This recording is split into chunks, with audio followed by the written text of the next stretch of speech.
Chers téléspectateurs, bienvenue dans votre journal d'information de la télévision Tchad Info. Un seul titre pour l'actualité d'aujourd'hui.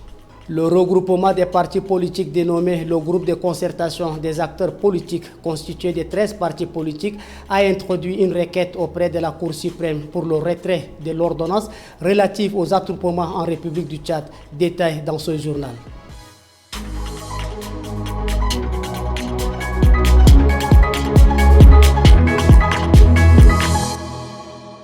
Une fois de plus, bonsoir et bienvenue dans cette nouvelle édition de 19h45. Comme annoncé dans le titre, le groupe de concertation des acteurs politiques GCAP, constitué de 13 partis politiques, a introduit ce matin à la Cour suprême une requête pour l'annulation de l'ordonnance numéro 008/PT/2023 relative aux attroupements. Cette ordonnance restreint le regroupement de plus d'une cinquantaine de militants des partis politiques.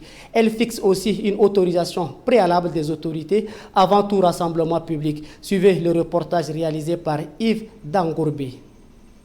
Ils sont 13 partis politiques réunis pour demander l'annulation de l'ordonnance numéro 008/PT/2023.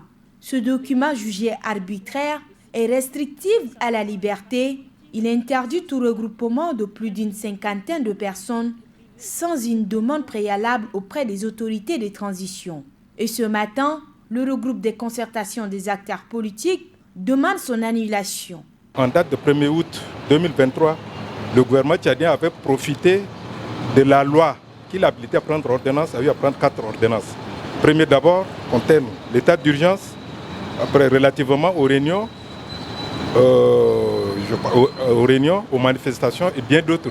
Et nous constatons que ces ordonnances portent atteinte grave à la liberté d'opinion, à la liberté d'association. D'une façon générale, ça restreint la liberté qui sont consacrées par les différentes conventions ratifiées par le Tchad. Comme ça, pour cette raison que nous avons décidé ce matin d'introduire la requête en annulation de ces ordonnances. Nous demandons simplement à ce que la Cour suprême se prononce sur la légalité de ces ordonnances. Cette ordonnance a été prise sous fond des manifestations du 20 octobre qui ont entraîné la mort d'une centaine de manifestants. Et à quelques mois d'organisation des élections référendaires, législatives et présidentielles. Africa Global Logistique et l'Agence nationale des investissements et des exportations ont lancé ce jeudi 19 octobre 2023 dans un hôtel de la place la campagne d'exportation 2023-2024 visant à relever les défis dans le domaine du transport et de la logistique. Les détails avec Aimé Dolinassou. Présent dans le domaine du transport et de la logistique, Africa Global Logistique Tchad et l'Agence nationale des investissements et des exportations ANI, ainsi que les banques appuient dans le domaine de la logistique, les opérateurs économiques, afin de contribuer à surmonter les multiples difficultés. L'objectif du lancement de la campagne d'exportation est de vous présenter d'une part les opportunités d'exportation que nous pouvons vous accompagner à développer, mais surtout les services aux exportateurs que nous pouvons vous proposer tout au long de la campagne à venir. Ainsi, l'idée originelle qui a lancé la collaboration entre MSC, l'ANI et AGL est de créer le cadre le plus simple et le mieux organisé pour faciliter vos opérations d'exportation. Pour l'Agence nationale des investissements et des exportations, c'est une célébration de partenariat avec Africa Global Logistique Tchad. Aujourd'hui, nous célébrons le partenariat avec AGL. Ce partenariat a appelé à s'élargir à de nouveaux acteurs économiques pour nous permettre de proposer une offre de services complète, compétitive et qui facilite l'exportation de produits tchadiens. Cette rencontre a permis aux panélistes de se succéder pour la présentation du département Export Africa Global Logistique en suivant celle du Transit Time aux échanges avec les exportateurs qui ont saisi l'opportunité afin d'exprimer leurs difficultés logistiques. Actualité en bref d'aujourd'hui, c'est la compilation des principales informations du jour que vous propose la rédaction de Tchad Info TV. Suivons ensemble. Le Premier ministre de transition Saleh Kebzabo a présidé une réunion de travail avec les membres du Conseil suprême tripartite d'orientation stratégique. Cette rencontre a pour but de discuter avec les membres du comité pour formuler une méthodologie de travail pour la mise en œuvre des points fixés dans la charte sociale triennale signée entre le gouvernement et ses partenaires sociaux le 4 octobre 2021. Se référant au programme du gouvernement, le Premier ministre Saleh Kebzabo a déclaré que le gouvernement est à l'écoute des citoyens et des médiateurs sociaux afin de maintenir la paix sociale. Le Premier ministre a accueilli avec satisfaction le rapport des travaux du comité technique et a assuré les partenaires sociaux qu'il n'y aura pas d'obstacle à la réalisation des points de la charte sociale. Le gouvernement est également déterminé à s'acquitter des obligations qui lui incombent dans le pacte social, a-t-il fait savoir. Aperçu en pleine avenue Goukouni-Wedei, non loin de l'école des filles de Gardolé dans le 3e arrondissement de N'Djamena, un homme trouve la mort après plusieurs heures passées sous le soleil devant les boutiques à proximité du grand marché de N'Djamena. D'après les commerçants des consommables bureautiques, cet homme s'est pointé depuis le matin à l'ouverture de leur boutique et visiblement dans un état critique. Alertés pour porter secours à cet homme, les agents de la police municipale en faction au grand marché n'ont rien fait pour sauver cet homme qui en réalité se trouvait dans un état de santé critique, témoignent les commerçants. Ils ont souligné que les éléments de la police municipale ont traité cet homme de soulard et l'ont abandonné sur place. Après plusieurs heures sous le soleil, cet homme décède en pleine rue faute d'assistance. Après la suspension du boycott des activités présidentielles, les organisations de presse à l'origine de cette action ont décidé ce 19 octobre de faire le compte-rendu de leur rencontre avec le directeur du cabinet civil de la présidence, Idriss Youssouf Boy.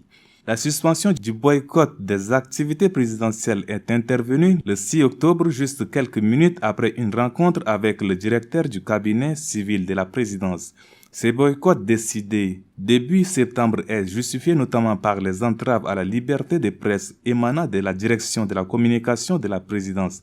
En clair, des journalistes ont subi des violences lors des activités présidentielles et empêchés d'exploiter ou d'avoir accès aux informations de la présidence. Désormais, informe-t-il, la direction générale de la communication de la présidence n'est plus interlocutrice des médias appartenant à l'Union des radios privées du Tchad, le patronat de la presse tchadienne, l'Association des télévisions privées du Tchad, l'Association des éditeurs de la presse privée du Tchad et l'Association des médias électroniques du Tchad. Ce rôle est joué par la conseillère aux médias du président de transition et le directeur du cabinet civil. Depuis la mise en circulation de nouveaux billets de banque en 2022, les faux billets ont refait surface ces derniers temps. Plusieurs citoyens tchadiens sont victimes. Que risquent les auteurs de cette falsification? Pour comprendre, suivez le reportage de Sanda Kabdana et Krios Boyon. Voici le vrai billet, le bon billet. Et celui-là, c'est un faux billet. Ces faux billets, M. Djoktelang Angobonan les a reçus pendant qu'il pleurait sa défunte femme. Ces jours, parmi ceux qui sont venus lui rendre condoléances, l'un d'eux l'a glissé comme assistance. Et il s'est rendu compte de la supercherie quelques jours après. Donc c'est les femmes du marché qui ont découvert que c'est un faux billet. Mais tout ce qui a été chargé, là, ils ne savaient rien. C'est comme ça que nous, on a commencé par ouvrir de gros yeux pour voir que c'est un faux billet. Voilà, donc c'est parmi ceux qui ont bien voulu nous assister, parmi ceux-là qui nous ont glissé ces billets. En 2022, la Banque des États de l'Afrique centrale a mis en circulation de nouveaux billets.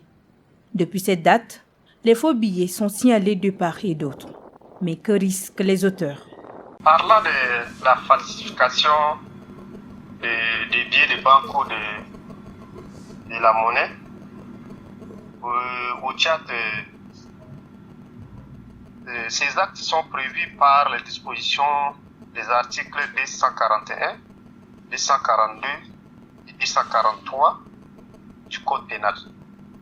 Donc, en ce qui concerne la monnaie tchadienne, ainsi que la monnaie ou des billets de banque étrangers, la sanction prévue va d'une peine d'emprisonnement de 10 ans à 20 ans. Rien qu'en novembre dernier, la police a saisi 2,5 millions de fausses monnaies. La vigilance est recommandée afin d'éviter de se faire arnaquer. La lutte contre les faux billets est une affaire de tous. Dans nos provinces, la cherté de vie qui s'écoule au Tchad n'a pas épargné nos villes et villages. La situation est alarmante à l'intérieur du pays. Au marché de Koumra, les prix de tous les produits de première nécessité augmentent du jour au jour. Une situation inhabituelle qui secoue la province du Mandoul, laissant les ménagères abasourdies. Une équipe de Tchad Info TV a fait un tour à Koumra, chef-lieu de la province du Mandoul, pour constater la réalité sur le terrain. Suivez ce reportage de Rassom Mordim Leila et Ali Badara Tiam. Le marché de Koumra d'aujourd'hui n'est pas comme celui d'hier à cause de la cherté des denrées alimentaires. Sur les étals, les produits y sont exposés, mais s'approvisionner est très difficile. Auparavant, 1000 francs CFA suffisaient pour la ration à Koumra, mais ce n'est plus le cas ces derniers temps. Avant, les choses n'étaient pas chères au marché. Avec 1000 francs, on pouvait faire correctement le marché, mais actuellement, avec 2000 francs, même voire 2500, c'est compliqué. Difficile de faire le marché avec. Tout a augmenté. Dans le passé, avec une somme de 500 francs CFA, on avait du poisson en quantité suffisante pour nourrir toute une famille. Mais de nos jours, c'est quasiment impossible. Le prix du sac de céréales se vend au double voire au triple. Une situation inhabituelle qui laisse les ménagères abasourdies. Et ce commerçant tente de se justifier. Par rapport à la denrée alimentaire, nous on a vraiment des problèmes. Avant que je vous explique, il y a un problème de carburant. Ça c'est 1. 2. Problème d'inondation. 3. L'état de la route. C'est-à-dire que chez nous, l'axe Maïsala et Koumra, la route est vraiment impeccable. Donc ça aussi, ça joue sur cela. Et encore, il y a un problème entre éleveurs et agriculteurs.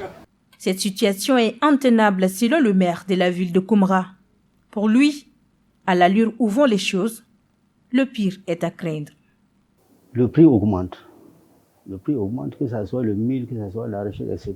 Le prix augmente. Et là, la population se plaint toujours auprès de la commune. La population se plaint également auprès du gouverneur, mais toujours est-il qu'elle n'a pas trouvé gain de cause. Il y a également la flambée de prix sur le carburant. Alors là, sur le marché, le prix augmente de jour en jour. Ça diminue, ça rechute, ça augmente. Et là, c'est le premier problème de la population. Là, c'est en matière de carburant et puis en matière des produits manufacturés. Koumra est réputée être une ville où le coût de vie est favorable. Mais ces derniers temps, tout augmente et la population crie à l'aide. Chers téléspectateurs, sur cette information, je vous donne rendez-vous demain pour une autre édition. Pendant ce temps, l'information continue sur la télévision Tchad Info.